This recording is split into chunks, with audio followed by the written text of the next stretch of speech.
Okay, we're going to do a really easy bow tie here.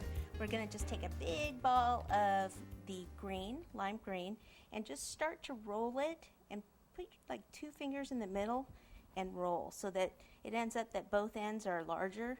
You can even kind of karate chop it like this. Okay, so kind of like dumbbells there. Take a rolling pin and from about the middle here, roll down. About the middle here, roll down. Do it a couple of times.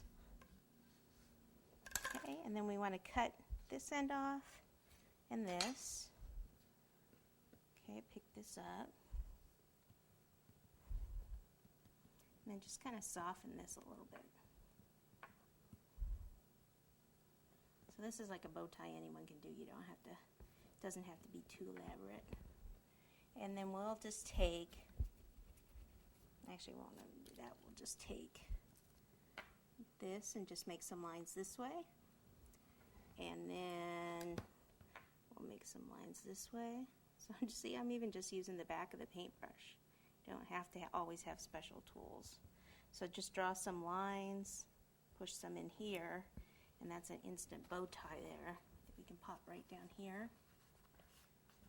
Okay, so I'll need some water behind it to support it.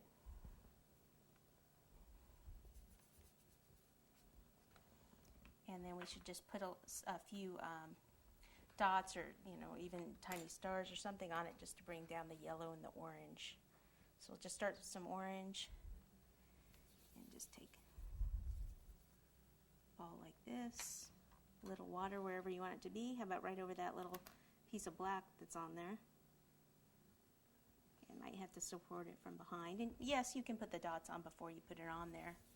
I just like to get it on there because, you know, if it starts to dry out and then you pick it up, it'll start to kind of crack on you a little bit.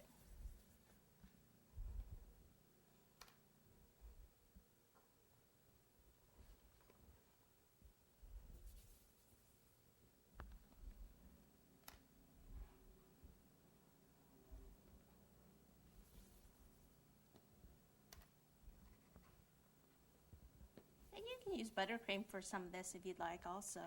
It doesn't have to all be fondant.